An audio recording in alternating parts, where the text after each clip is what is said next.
Chicharon bulaklak. Tara, let's go!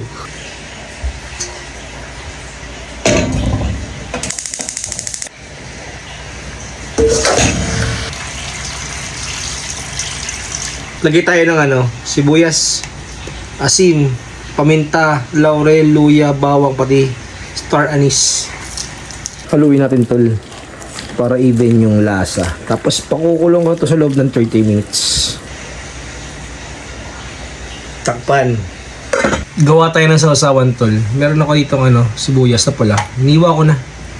Tapos kalamansi. Mga 4 na pirasong kalamansi. Isa pa.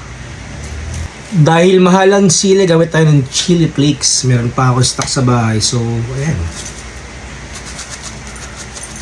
Hingin tayo ng toyo. Kaya pala ako ng tubig sa sausawan. Gamitin tayo ng liquid seasoning mga tol.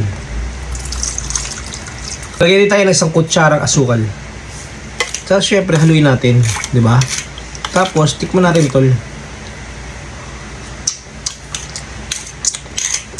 Tol, makalipas ng 30 minutes, check natin tong bulaklak.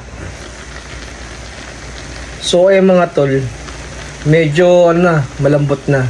Tara, set aside muna natin.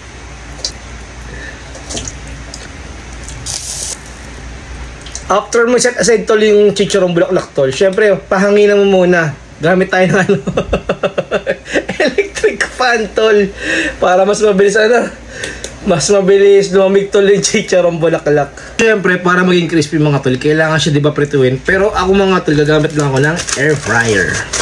Para mas less less mantika, di ba? Muto ko lagyan ng asin, lagyan natin. Pero may lasa naman na yan tol kanina kasi pinakuluan natin yan, di ba? So, onti lang. Para may lasa pa yung ating chicharong bulaklak. Ayan tol, lutuin na natin.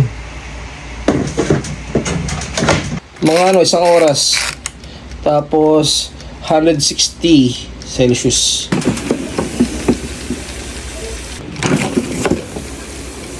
Tol, luto na.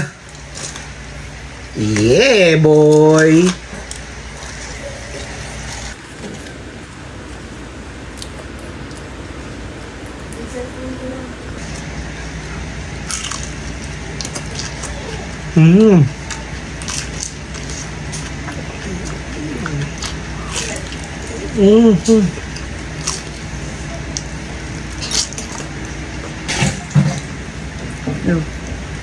Huli!